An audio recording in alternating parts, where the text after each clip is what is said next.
Hozirroq bu la'nat reelslardan iloji boricha tezroq qutuling. Siz reels ko'rib o'zingizni dam olyapman, ilhomlanyapman deb o'ylashingiz mumkin, lekin siz aslida zaharlanyapsiz. Eslatma, bu videoni hozirroq saqlab qo'ying. Baribir haqiqatlarni aytganim uchun Instagram yoki meni bloklaydi yoki bu videoni o'chirib tashlashadi. Mana sizga birinchi haqiqat. Tasavvur qiling, bu Instagram tomosha qilayotgansiz. Videolarni esa algoritm sizga tavsiya qilyapti.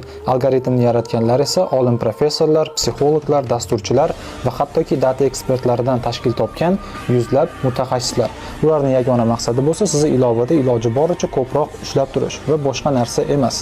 Mabodo siz bu odatdan qutulmoqchi bo'lsangiz ham tinib tinchimas komandaga qarshi bitta o'yin jang qilishingizga to'g'ri keladi. Keling endi boshqa haqiqatlar haqida gaplashamiz. Statistika yoxud haqiqiy fojia.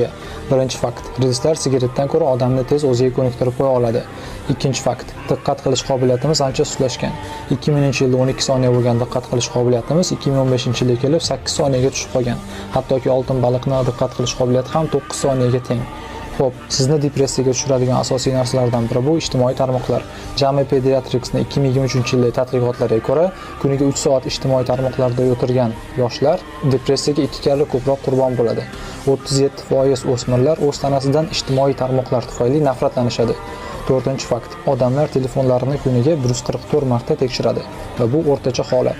Asosiy sababini o'zingiz taxmin qilib ko'ring. Xo'p, bu muammoni oldini olish uchun yoki umuman hal qilish uchun asosiy yechimlar: limit o'rnating. Kuniga 30 daqiqadan oshib ketmagan holatda ijtimoiy tarmoqlar uchun chegara belgilang. Uzoq muddatli kontentlarni iste'mol qilishni boshlang. Kitob o'qish, YouTubedan darsliklar tomosha qilish yoki mazmunli podkastlar ham sizga yordam beradi va doim yodingizda tuting. Maqsadingizga olib bormaydigan har qanday ish sizni undan uzoqlashtiradi.